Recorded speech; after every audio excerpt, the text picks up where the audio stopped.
It's a pleasure to be here in California. You cannot imagine how nice it is to get up in the morning and see the blue sky, especially if you're coming from Cornell. So I went for a weather shock. Today, I'm going to talk about part of my research work. I'll try to introduce it in a broader picture of what electronic systems are today and what they are going to be. I will go through a quick outline of my talk. I will start with a motivation that actually relates to the application.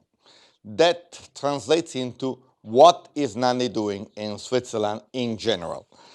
Second, I will talk about technological innovations. Part of that relates to material that's more of tutorial nature, but then that will help to show you what type of work we have been doing with emerging technologies, especially with design methods and tools for this emerging technology. And then we'll get into another part of the talk in which I will talk about the majority paradigm in logic synthesis. So from emerging devices, we'll see the tools, we'll see general methods, and eventually we'll see how these methods are applicable to standard CMOS. So we'll come somehow back full circle to see how research in electronics enables models and algorithms in computer science that eventually is used to design electronic system, and then I will conclude. So just to start and to give the big picture, we live in a connected world. Talk about the Internet of Things, or the Internet of Everything, and we talk about basically ubiquitous computing and communication systems that have to be autonomous in terms of energy, autonomous in terms of intelligence, autonomous driving. You have mainly four types of components. You have the hardware, the software, but then you have sensors and actuators. And many years ago, when I was teaching the VLSI class, we were focusing mainly on the electronics. Then we went into the hardware-software co-design, and then software became dominant in system design. But there is an entire dimension that relates actually to sensors, actuators, and how we interface the computing to the rest of the world. And finally, what we do has to be reasonably low cost because there are consumers at the end of the line. So what you have to design has to be something that's applicable. So what I've been doing in Switzerland, apart of having fun with my research, I started about 10 years ago a program called Nano-Tera.ch, where CH stands for Switzerland, which is a program that leads to using and foster the use of electronic and informatic computer science technology for the design of systems in the domain of health and the environment. This relates to a program that I got directly funded by the Confederation. I am very proud of having set this up because I do think that it's a duty for advanced countries to invest in health and environment. And one of the best investments is in technologies for health and environment because they reduce costs, and so there are benefits to all. So this program has been fairly large. Just to give you an idea, the run rate is 30 million a year, and a Swiss franc today is more or less like $1. So we had 150 projects funded because that is not my pet baby where I have people working for me. I basically manage this across various institutions.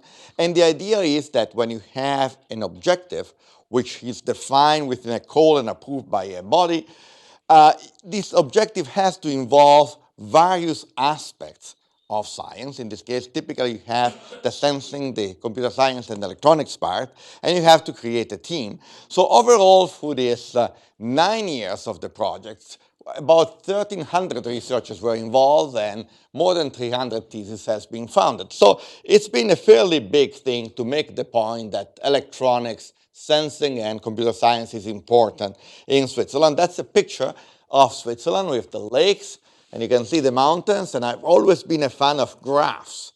So you see the graphs would show as nodes the places where the research is done, and you can see Zurich and Lausanne as the big nodes that probably, to be politically correct, have been drawn to have exactly the same diameter. And the Not to say And the edges represent the communication bandwidth between the nodes. That is, the joint students, joint grants that have been enabled by this program. And actually, as a side effect, besides having a fairly, I would say, noble objective, one byproduct has been increasing the cooperation between the various institutions, not only the big one, but also the small ones that get attached to it, and therefore creating an entire global national effort. And to some extent, if you want to put in perspectives, in the United States, people connect the Mississippi with the Missouri to make the biggest river in the world. And here, if you put together people from Zurich, from Lausanne, and from other places, you really create a very big force from an intellectual and scientific standpoint. Well, people will argue, well, what happens to that part of Switzerland where there is no circles? Are these your enemies? No, actually, there are lots of mountains there. That's the southern part of Switzerland is occupied by mountains, and so that's where some experiments in the environment are happening, but where researchers typically do not live or operate. As long as they can go skiing with it. Exactly. So, give you some examples now. I'll give you a couple of examples of things that we have been doing it. One example is telemedicine. So monitoring, for example, chronic patients at a distance. And, there's an entire family of things like non-invasive monitors to measure heart rate, oxygen saturation, blood pressure. Actually, you see a device done by a startup company by my last Stanford PhD student, who actually has made a couple of companies, brought the entrepreneur spirit down to the Confederation. And these devices actually can be very helpful, can be very inexpensive, and now they sell them to hospitals for doing remote monitoring. Now, of course, the challenging thing comes when you want to do invasive sensing, when you really want to measure metabolites, molecules like glucose, lactate, cholesterols, because these measures have to be continuous time, they have to be calibrated in temperature, in pH. So the systems are actually much more complex. Then you have wireless challenges, how you would transmit the information from something which is on the body or in the body to the outside, how you make the information secure, and so on, and how you provide energy also to this type of devices. I'll show you just one example of an implanted computing system that we have done. This is kind of a tablet. It's basically 1 centimeter square as footprint and 3 millimeters in height. You can see 4 sensors at the surface. And this sketch actually shows how it's organized. You have the sensing layer on the top, you have an IC in the middle, and you have a coil at the bottom because the system actually gets the energy from the radio frequency field, which is transmitted because the system is for implant, has not put into students. They accuse me of doing this thing on graduate students. I don't do that, but this has been actually, the picture shows the implant inside an animal, and this actually has been done. We have done a lot of experimentation, and this picture here actually gives you a different perspective of what is an impulse response. So there is a mouse which is freely moving with these devices inside. This is the response to an impulse, which is a shot of paracetamol, and this is the reaction. Okay, why paracetamol? Because we are looking at anesthetics and controlling patient under anesthesia, so this is one of the experiments that we have. Well, somebody will tell me, well, the picture there, the green line is not actually 1 minus an exponential, there's lots of noise in there, and my reply to that is, yes, try to tell a mouse after a shot, keep quiet, don't run too much, and then, you can criticize my plot. So this is one type of activity. This is just one example of the many applications that we have looked at for electronics in medicine. And now let me show you something about the environment. This has been done actually by colleagues of ours in Zurich.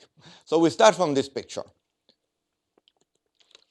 The Matterhorn, just the landmark for Switzerland, and with the blue sky that was probably photoshopped, and that's because it's so blue, looks like California, but this is actually the environment as you like it to be. And this is reality. Reality is that there are slides, there are rockfalls, there is a construction up there that's not going to last 50 years because sooner or later it will come down, and there are rockfalls that actually can harm villages and towns that are down below, because Switzerland is mainly in an alpine environment, and there are communities who live there. So this project has been related to checking how rocks, how ice moves. Very often there are rocks that are placed on top of ice, so you can see the mountains. This is not too much of a skiable area, even though it's not too far from Zermatt. And the instrumentation that use many ways of acquiring information relates to measuring the speed of the rocks. Speed that sometimes is as high as 1 centimeter a month. So that's actually looks something high, but it's very slow. So in order to do that, you need to get raw GPS signals. You have to transmit it. You need to have supercomputing to detect this small variation. And then you have to put the positions and the speeds into a geological model, which will give you the stresses and will give you the probability of having rockfalls. And in order to do this, again, there's the sensing part, and then there's the networking part, because the picture on the right actually shows various stations that are being placed in various positions, and actually the green are the channels that are used for transmitting information finally to a place, which is the one on the right, where you can funnel information out on the internet. Because in those places where it's that are remote, typically there's not much access for humans. Okay, so some key points to remember out of this introduction. Electronic systems span multiple dimensions. So it's not just about designing a computer, and this is what I tell all the students, because I think that EE is a very attractive field to be in. There's just the computing, the storage, then there is this entire transducing relating to the rest of the environment. And of course, there are new computing paradigms that are on the horizon. You need, in order to do this, deal with new materials, devices, new circuits, because it's not just about enhancing CMOS, but actually looking at how you can integrate together the computing part and the sensing part, and using the benefit of VLSI technology to get parts that actually can be cheap enough to be used. And eventually, all this motivates new design methods, new tools. I come from the EDA tradition, electronic design automation, and sometimes I'm told, well, you know, this is a dead wood because you can buy things. Well, sure, that is for if you want to design the electronics of the past, but if you want to look at the future, there's lots of things that need to be done. Having said this, I want to come into the second part. I want to briefly review something in technology to get to some technological innovation that I think relevant. So everybody today talks about nano devices, because standard run-of-the-mill CMOS is actually in the nano dimensions. And downscaling geometries is still effective. People can argue about more low is alive or dead for ages, but the reality is that there is still a lot of interest. And if ever the downscaling of the technology will not be economically attractive, we will still have to do it, because we want to have the most possible computing power out of that machine, because computing power means really general power for understanding the world and also controlling it. So today we basically live with two technologies that are around the Tri-Gate, which are the FinFETs as well as the FD-SOI, the fully depleted SOI. But there are also some emerging nanotechnologies, and it's important to see how they are placed. In my view, enhanced CMOS is there to stay because of the investment that we have done in the fab lines. You know, the 7 nanonode, the 5 nanonodes are basically planned on the way.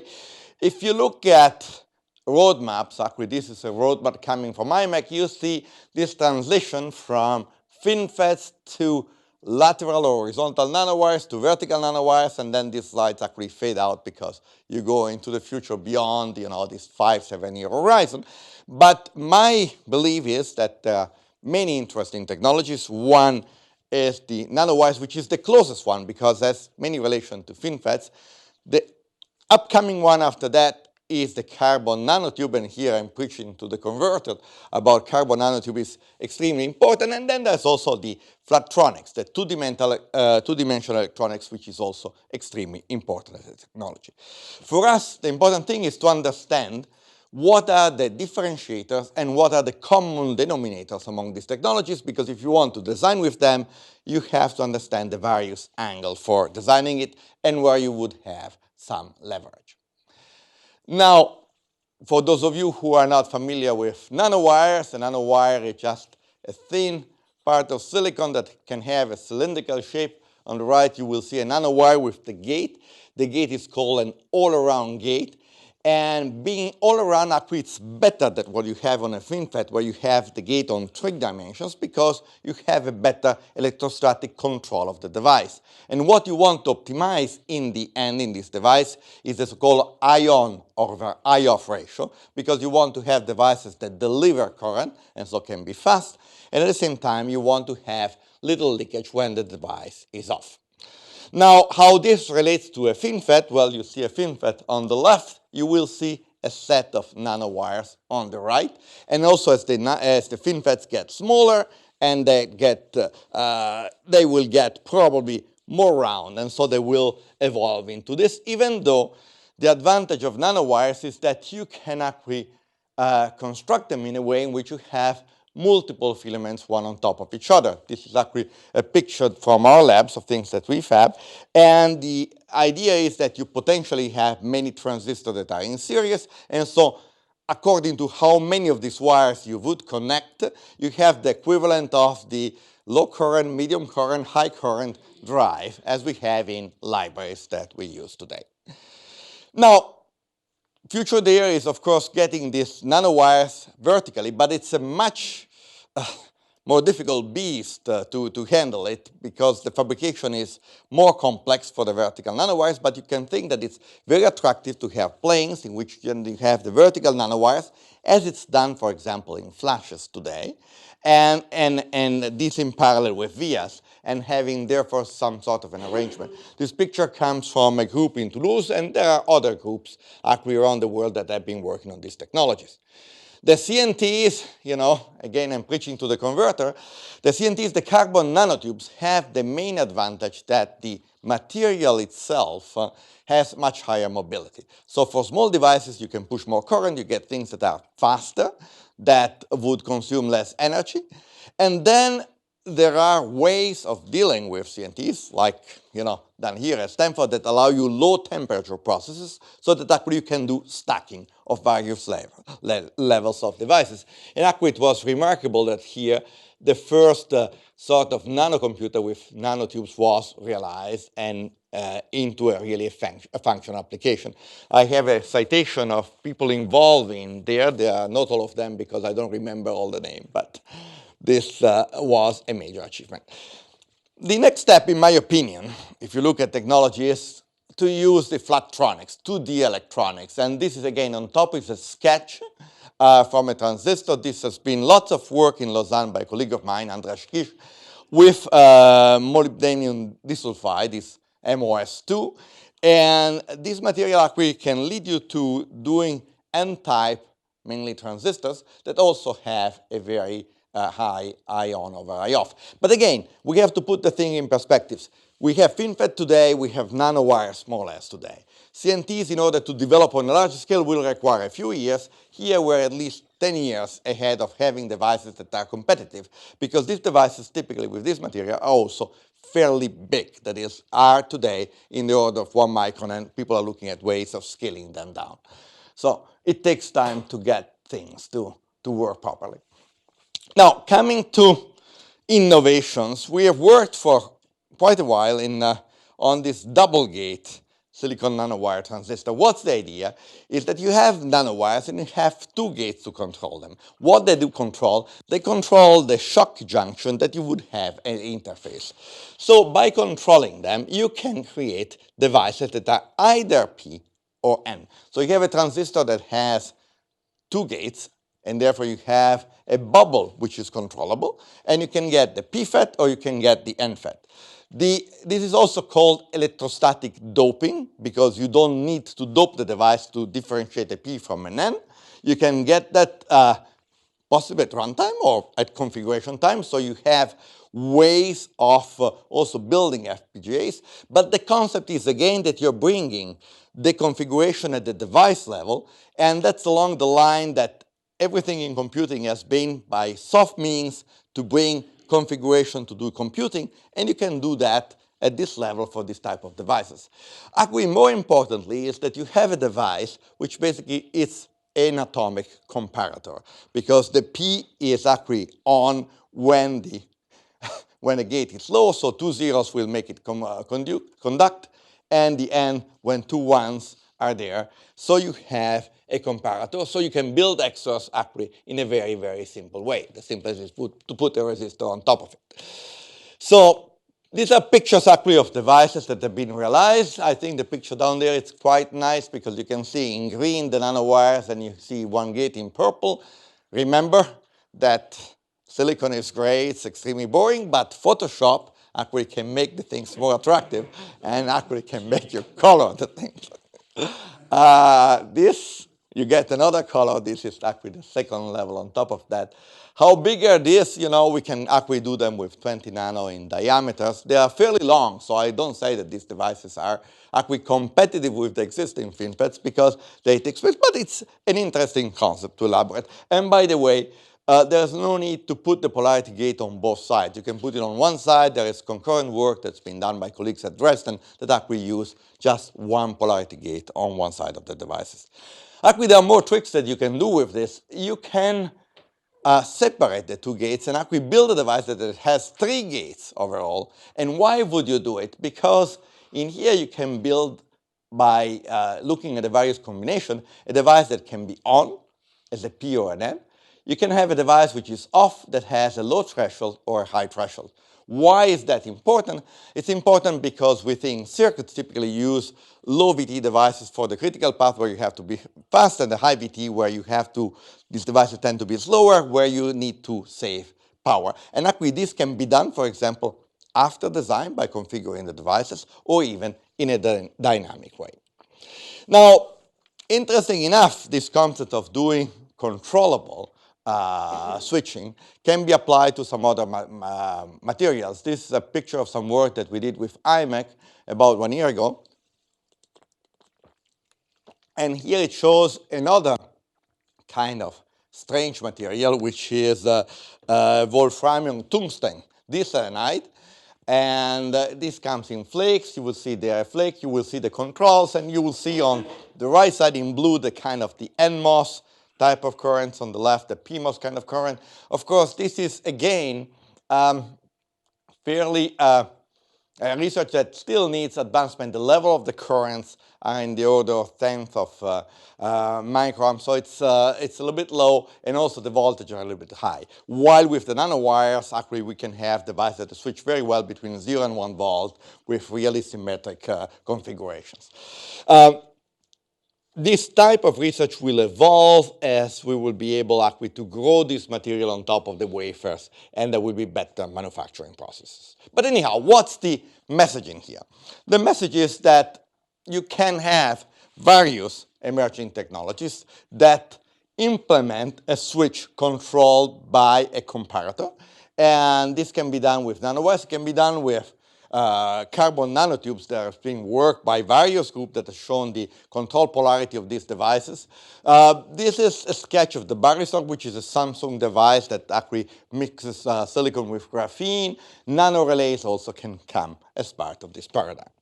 So the key points in here, these are multi-gate transistors. These offer enhanced functionality. They can be done with various materials, with various shapes. There are various levels of maturity of this type of technology. And they tend to increase the so-called computational density. You have actually more intelligence per device within one system. The atomic operation is a comparator, and you have this device-level programmability that can be, for example, interesting in designing new generation FPGAs. So, next point is how to design with these emerging technologies. Just a few ideas there. So I concentrate on these control polarity devices. And if you have in CMOS you can implement very well negative unit functions because the structure of CMOS is such that any fundamental gate is more an inverter which is more complex. If you want to implement this with these technologies, you basically fix the polarity of the devices, and you have the P equivalent network on the top, the N at the bottom, and it's very similar. But the interesting part for using this type of devices is for doing the so-called binate functions. We know very well the XOR, comparators, parities don't come up that nicely in CMOS, just because of this nature of this input that come in also complemented. And with this technology, you have a way of cheating because you can come in on the P on the N transistor, so you have kind of an inversion for free. How you design with this? This is kind of a gate array of these devices, and this is actually the abstraction. You remember the stick diagrams from the VLSI. Here we have the green dumbbells, which are the nanowires, and you have the two colors for the various types of gate, the red and the blue. You have to align them as in case of CMOS, but you also have to come up with arrangements so that the polarity gate can be contacted nicely. Keep in mind one thing, that if you try to use a device that has 4 inputs, the local wiring has to be done in a smart way, otherwise you lose everything in the contacts. So what you can do with this, and this is actually portable across various technologies, you can actually arrange the transistors with a topology so that you have a master cell that's like a site inside a gate array that then can be configured in such a way that you have a NAND, and the NOR will be similar to the NAND by changing the ground with the VDD, or you can have an XOR. So the same master cell with the 4 transistor can implement various primitives. And that can be used with a different, slightly different arrangement to do the max or a minority gate. How do you abstract it when you look at the logic? You know, in most cases when we talk about logic design, we use the binary decision diagrams that actually were proposed by Randy Bryan, who showed all the properties that are based on the idea that you have a function and you express it as 2 parts, the cofactors, that depend on a variable and a complemented variable. Why? Because the variable activates the switching theory. Here we are doing comparison.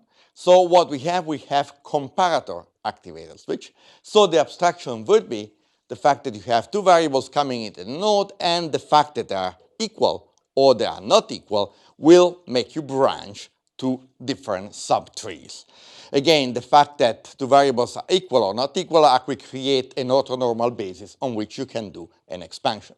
So in a simple way, you could say, well, I have a diagram representing my function. What is the representation? It's a max activated by a comparator. You can do it by transistor in CMOS like this, or you can do it by a basic cell like that. This would be a way to realize the function. May not be eventually the best way of doing it, because if this tree is fairly deep, then you have many transistors in series, so that will affect, of course, the performance. But why we do that? Well, first because this diagram, which we call actually BBDDs because these are biconditional binary decision diagrams, are kind of a natural way for expressing this technology. But also they are a very good way to represent computational blocks that do arithmetic, where you have comparison XORs that then can be implemented in any technologies. And actually there are very nice properties about these diagrams because they abstract well functions like addition and like the majority function in a very nice way. This picture here shows a majority of 7 inputs that can be seen as the nesting of various majorities. And this type of data structure brings this out. What is majority? Majority is basically a function that if you have 3 inputs, will tell you it's true if at least 2 inputs are true. A majority is defined over an odd number of inputs because on even it could be undecided. So it is a very important function that in the case, for example, as a complemented way that's called minority is used for building the basic adders. The basic adder cells use minority. I'd like to make a few key points before I move on. The design methods and tools for multi-gate transistors are important, and because they allow a compactualization of functions like XORs, parities, and parts of binary functions that appear a lot within the computational part of the chips. Look at lots of chips that do, for example, signal processing, do image analysis. They have a lot of arithmetic in there, lots of blocks that very often have to be customized and that benefits for tools that actually can optimize these binary functions. Smart wiring is extremely important, so arrangement so that the wiring is done in a nice way. And the next point that will make me do the link between the electrical part and the computer science part of this talk is that these new technologies show that there are functions that are extremely important in design. That basically are the comparison and the majority function. We, and I say we, I see myself as a designer who have designed a lot with CMOS. We are fairly often biased by the fact of thinking that eventually we have to think in terms of NANDs, NORs, and inverters, which is actually our typical thing in which we reason. And there's no reason why we think of this. We can actually think of different ways of expressing the logic that actually uses these blocks, majority and comparison, which, by the way, are the bread and butter for doing adders and multipliers. Why I'm focusing on this? Because I think the problem of creating random logic, finite set machines, which is good enough for us, it's kind of solved, but the problem of pushing data path in an efficient way is still a problem that from a design point of view, it's open. So this leads to the last part of my talk, which is about the majority paradigm in logic synthesis. So why majority? Why think in terms of majority? Because majority logic has a sound mathematical foundation. I will show that later on in my talk, but you can make claims about using majority that cannot be done with other types of representation, which is basically leads to opportunity of designing logic part that are faster, more performing, consuming less power, and so on. Majority functions can be used to implement threshold functions. Threshold functions are very important for neuromorphic computing. And actually, if you design neuromorphic chips, there are very few, actually, to my knowledge, there are no specialized tools that help you design it. Most of the work, the logic design, has to be done custom-made. So this is actually extremely important. And then the majority is also a computational abstraction for some emerging technologies like spin wave, quantum cellular automata. Why? Because everything that's kind of wave-oriented eventually relates to implementation where this wave part will collide and will interfere in a positive or a negative way. If the design is digital, that is, you look for a 1 and 0, then you look at the constructive or disconstructive interference of these patterns, which is the majority itself, and inversion is done by giving enough distances for the wave so that the wave will be inverted at the right point. Resistive RAMs can also be seen as implementing the majority function, and that's very important because you can use this to design resistive RAM cells to implement logic functions and therefore to realize blocks of the so-called processing within memory, PIM.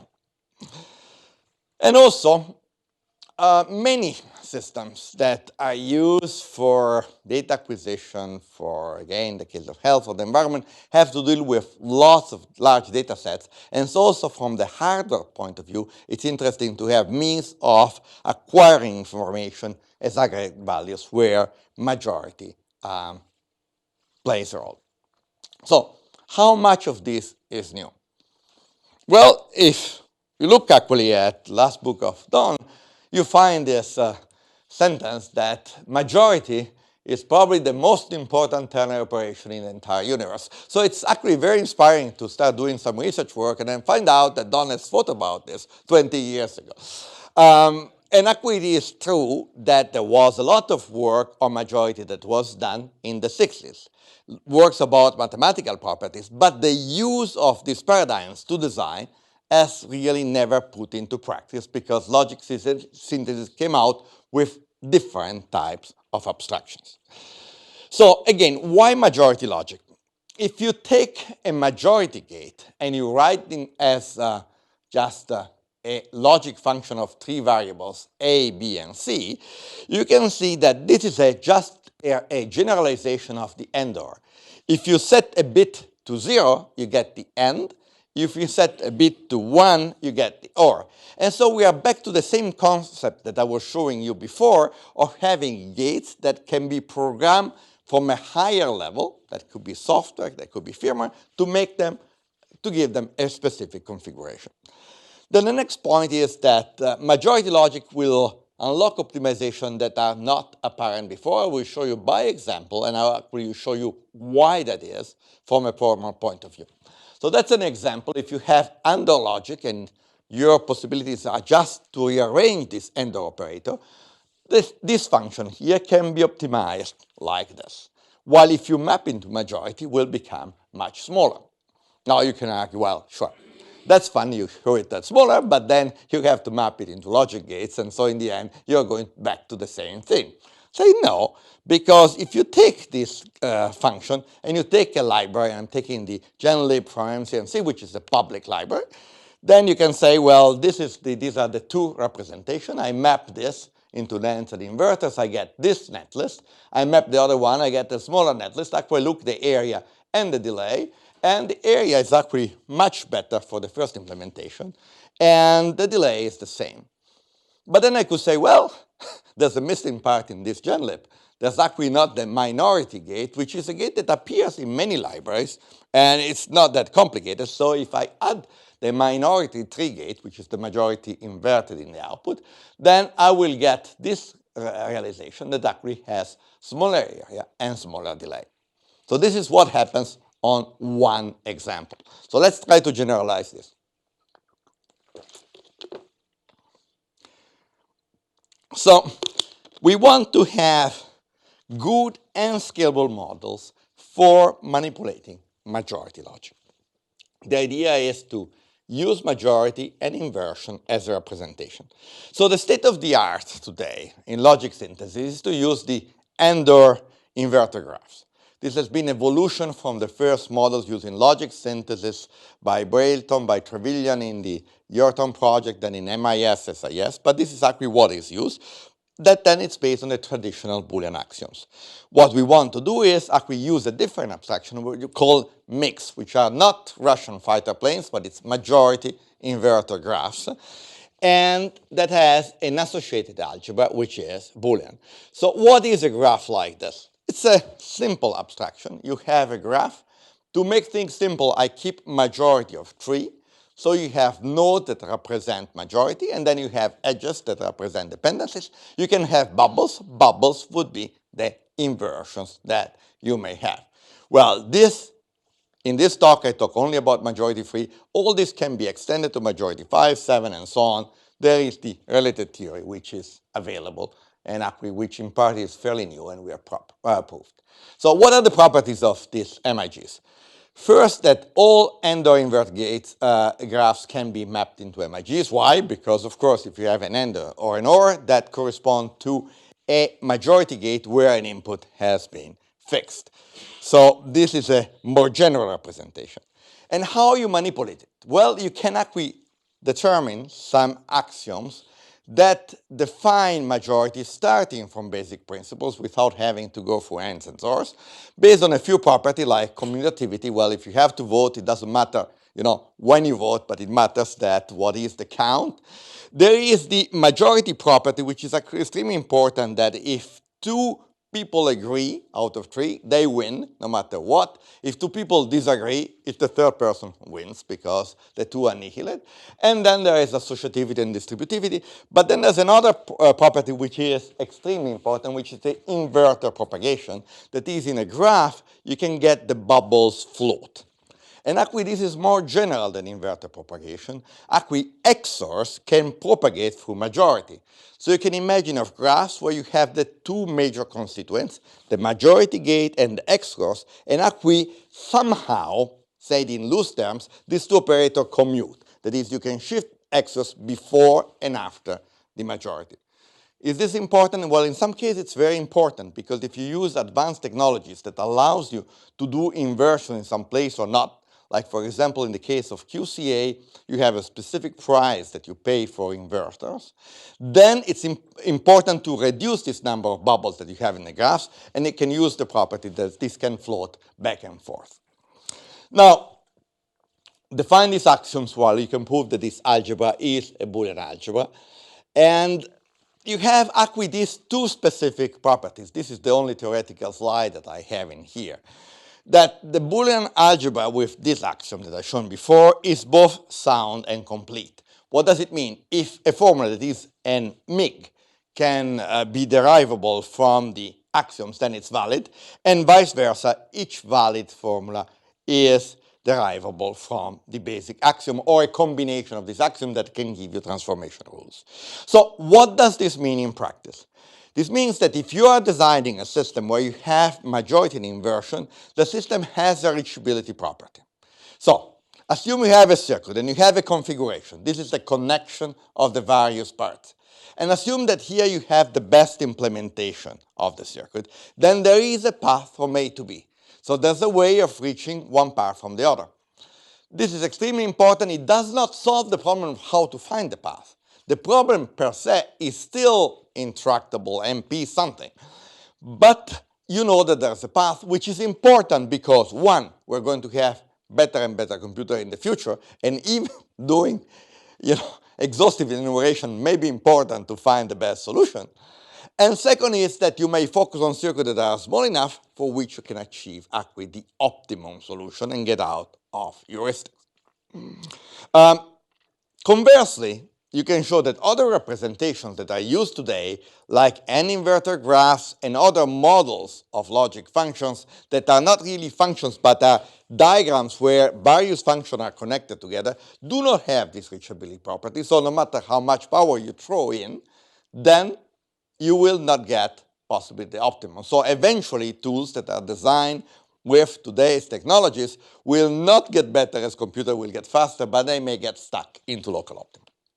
So what do you do in practice? Here you have transformation rules that then can be combined, and this actually can be used to do things like minimizing the area that here relates to minimizing the size of the MIG, the performance, which is the depth, and the power, which relate to the switching activity. You may tell me, well, but these are only indicators. That's not how the circuit is done. But wait until I show you the experimental result. I'll show you that this could be very good guidelines to improve on circuits, optimizing them. So how would you do the size optimization? Well, there are some transformations that are helpful. If you can apply the majority rules, you kick away one node.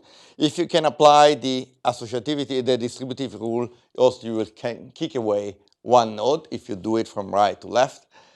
If you're looking for depth, again, with majority you can reduce one level.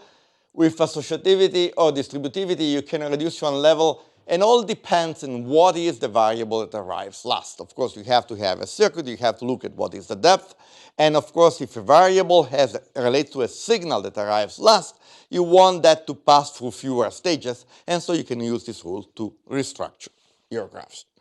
Now, what about applying these experiments to others? Okay, this is an experiment. I don't claim that I designed this to do others. There are better ways of doing others that are known for others of reasonable sizes. But it's interesting to see that if you start from an adder that looks like a ripple carry adder that has a huge delay, then actually you can reduce the number of levels by finding a structure which is reminiscent of a carry look-ahead adder in an automatic way. And here are examples done on various adders that are big, where this type of techniques will lead you from an unoptimized structure to a structure that is reminiscent again of a CLA that has at least the same depth as a CLA, maybe different. Does this work all the time? No. Because again, I have the reachability and I apply rules. I may not apply the right rules. I cannot do the look ahead in all possible cases, look ahead in terms of transformations. So there are examples in which I don't get something which is the optimal result, but it's a step forward. So some experiments done with it. I will show you two types of experiments. The first one is done just on regular benchmarks and try to compare the size of the diagrams and the logic. And the second one is on place and route chips, because I really want to show that the technique is useful in practice after having done physical design. So here we have a space where you have size, depth, and switching activity that relates to power. Red is the color of Stanford as EPFL. As I said, I keep the same color.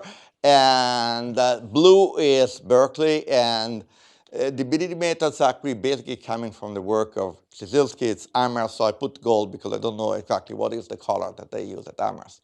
But the result is that basically MIG and IGs, which is Berkeley, they compare in terms of area and switching activities, but these techniques actually do 20% better in terms of depth. Then you tell me, well, I don't care about the depth of the graph. I have a library, I want to see the thing after place and route. So this is the further set of experiments that we have on CMOS. So we take a 22 nano CMOS technology with a library, and then we do the experiments in this way.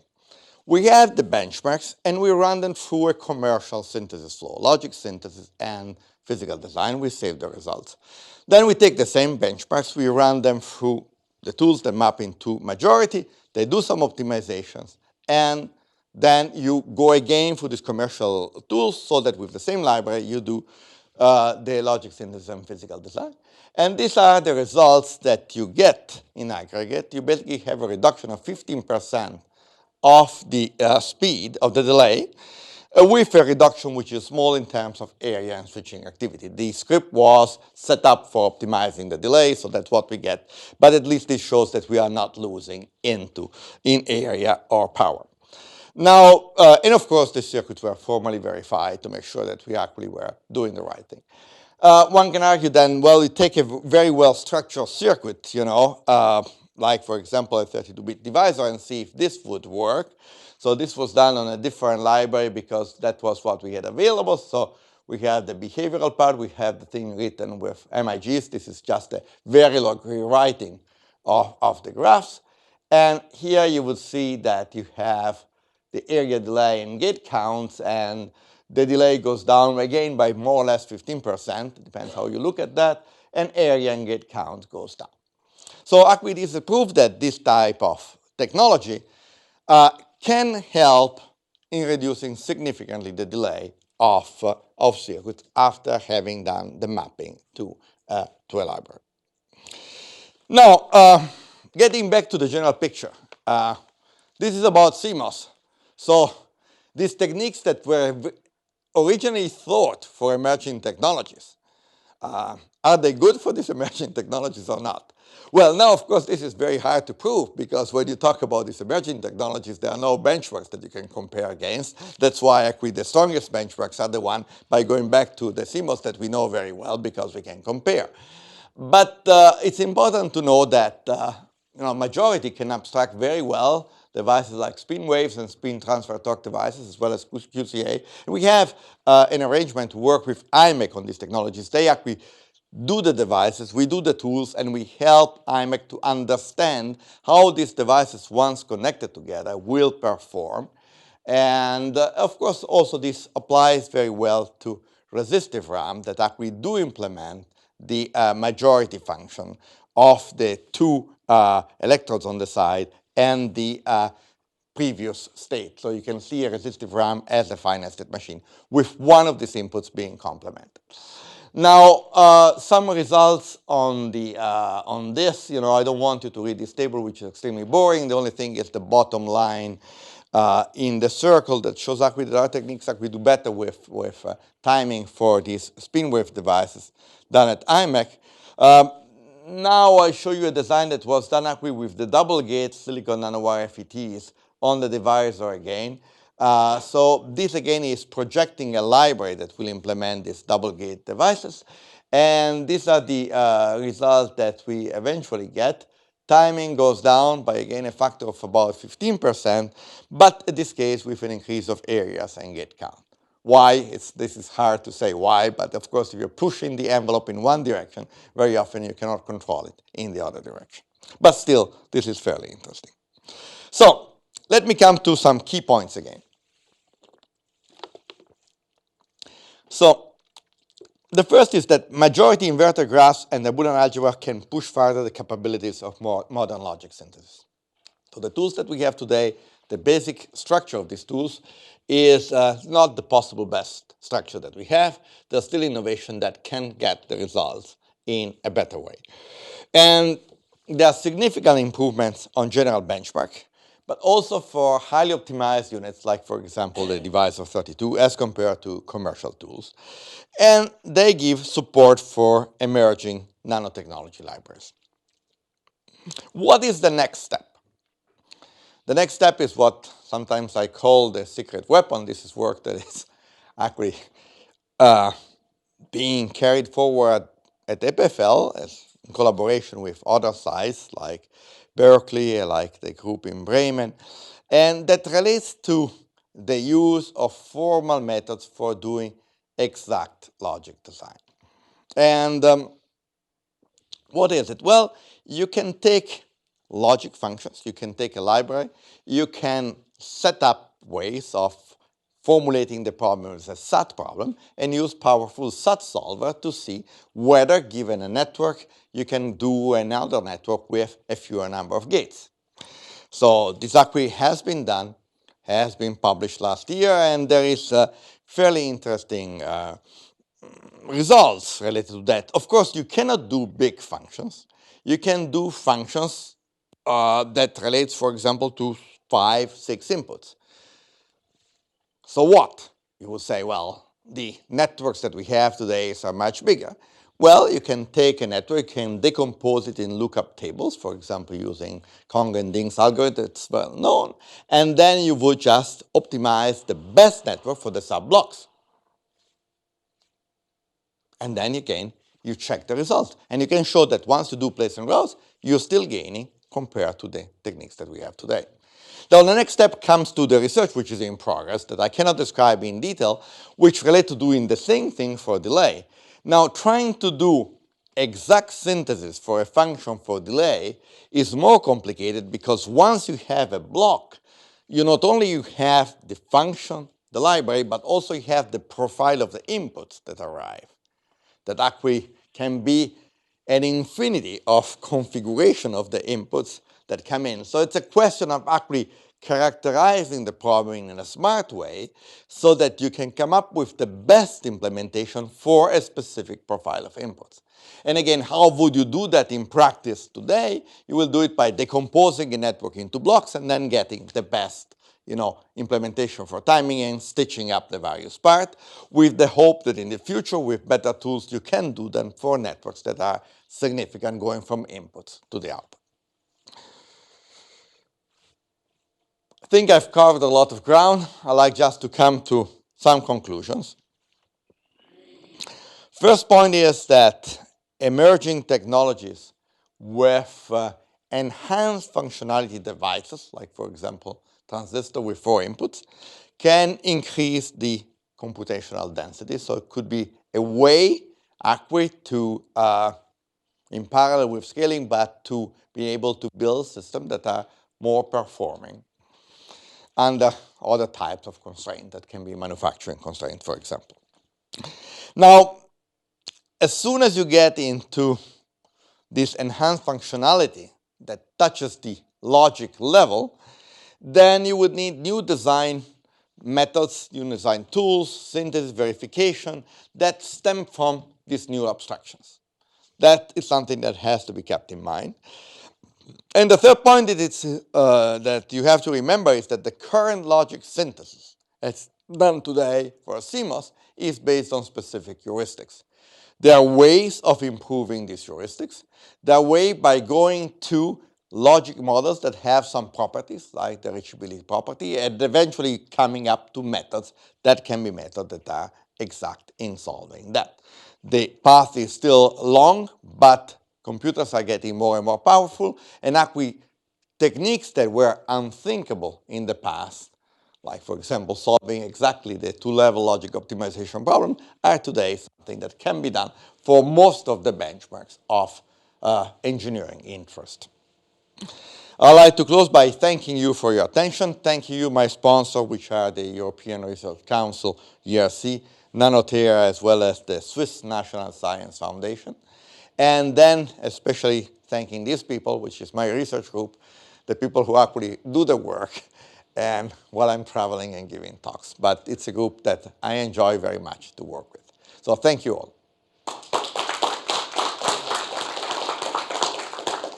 We have time for questions.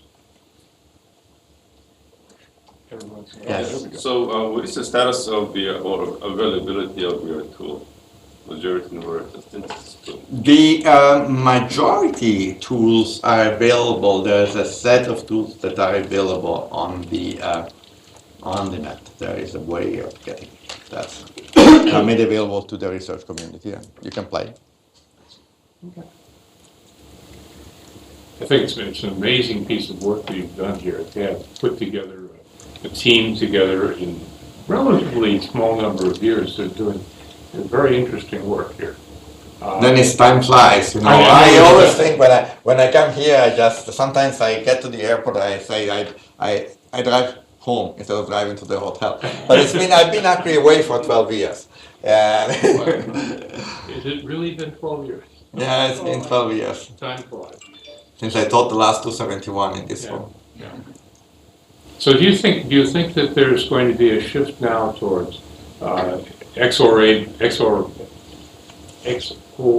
logic as opposed to more traditional logic forms because of this?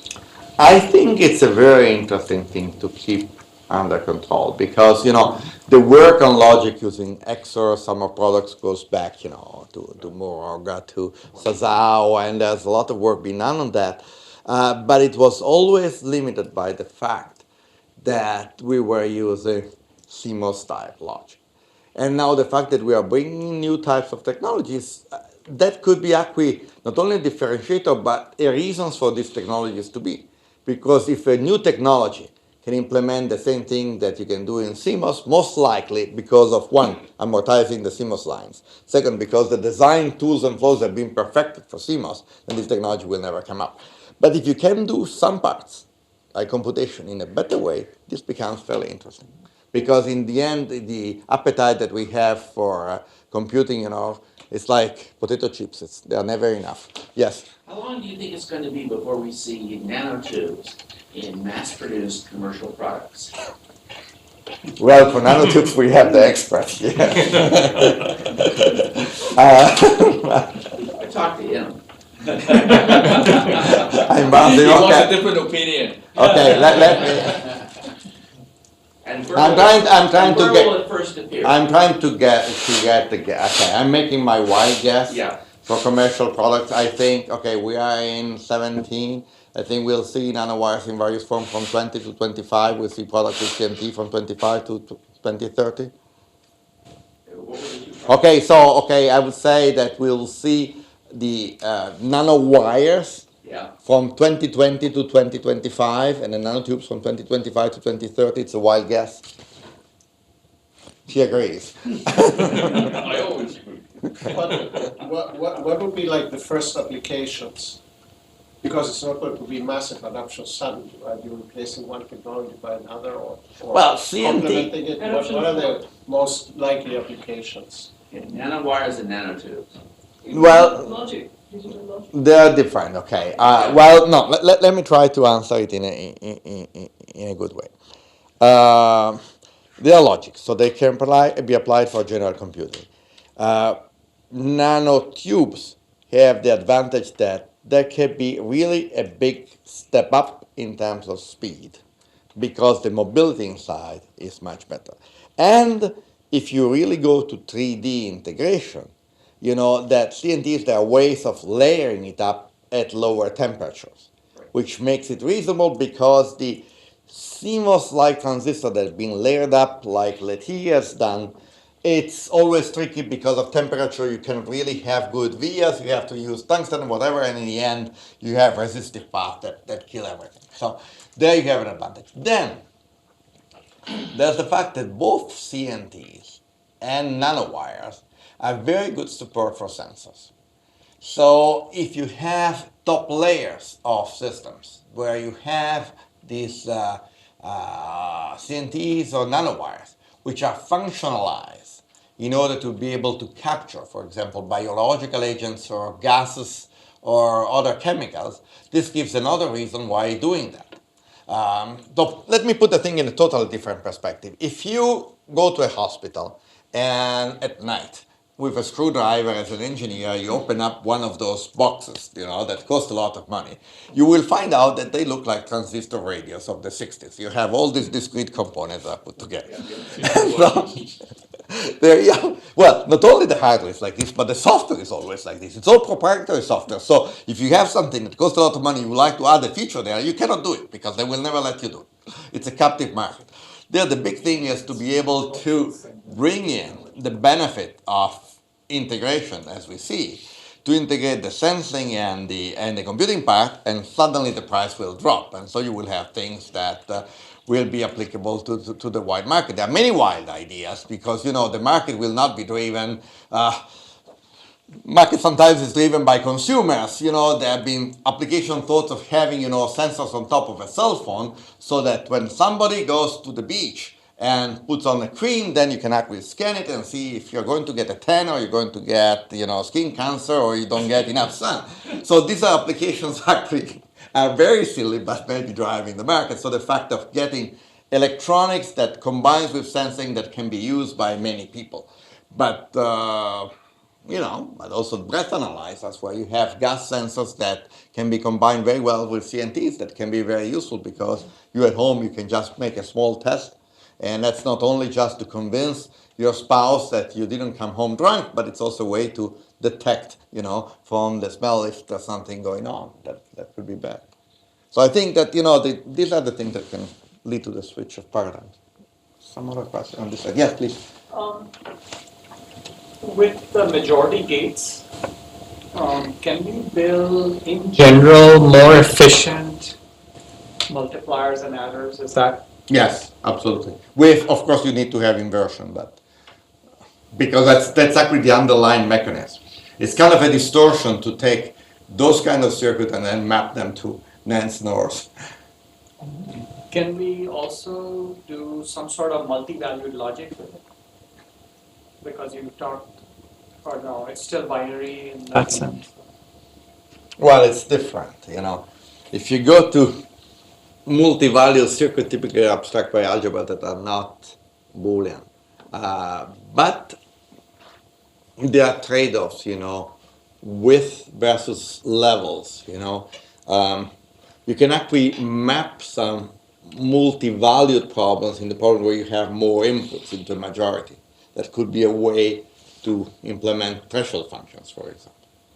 The reason I'm asking is there's obviously a lot of interest right now in building dense multiplier and multiplier accumulator arrays for new kinds of problems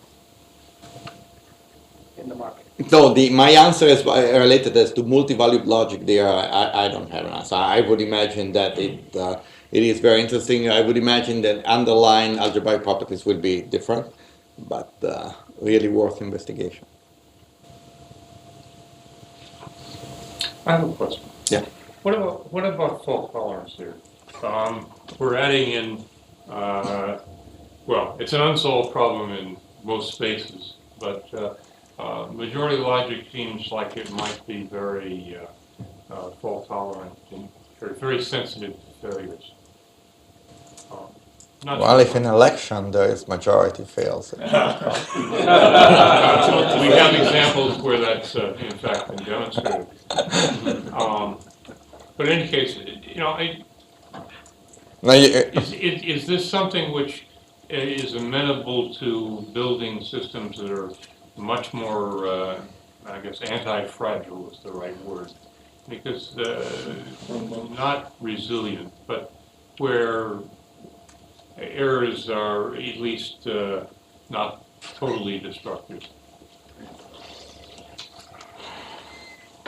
I understand your question. It's a good question.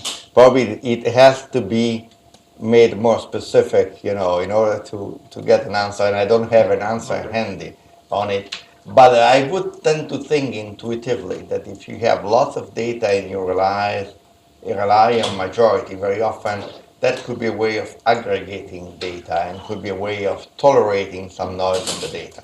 So actually, probably your question splits down in two parts. One, if you implement a circuit, what would be the fault tolerance problem of an NO implementation and an inverter majority implementation? That's one thing. And the other one, it's a broader sense. If you have lots of data that comes in, you have reliability with this data, and you process it by filtering through majority levels, would that be better or not? And in my opinion, it is better, but I think that majority is a simplification of threshold, with simplification of neurons, so we are all along that line in the end. For analyzing data. So that's shown that it can be very useful. I suspect that it's a lot like it is currently. That is, with a lot of thought, you can make things much more tolerant. And there is a cost associated with that. And the need for it is generally not found until you have it. Anybody else question? Yes. What's your thought on cost? Some would say that there is no lack of great ideas for device technologies going forward. It's the cost that will kill us and stop any progress that may be made. What's the thought on that? Well, I don't know. My first thought is that, and it relates again to Moore law, is that we will always have an appetite for better computing. So at some point, and we are probably now at the cross point, that skill, well, up to now, people who are scaled down have shown that they still will make money. And probably for a while they will still, but then the cost will go up. I think that's natural. But I don't think we will stop. Whatever we will say, for example, in the West, in the United States as well, we'll give up having the most powerful computers because we don't want to pay for wafers that are more expensive. I think even with CMOS, we will be forced to do it because actually, in my opinion, computing is much more important than any kind of weapon, also for defense. This is one. And then I think the interesting thing will be if by looking at the various technology, any of this will lead us to something that's less expensive to fabricate. So to some extent, anything which is basically based on electrostatic doping, Schottky diodes, and all that stuff, avoids also implantation and variability problems. So it may save some money. The nanowires that are shown are realized in the lab, in the fab, with a very simple recipe, relatively simple. Well, of course, these are horizontal. These are not, competing with Intel FinFETs, and once you get them vertical, they can be more complicated. But I think really one catch is that, maybe some new materials or new ways of doing it will lower the cost. You know about CNTs, I don't know exactly what would be and you know that there's a Stanford way, there's the IBM way of doing that, that's various ways of doing that, but it doesn't necessarily have to bring more cost in the fabrication. I guess that's it. It's wonderful. Well, thank you.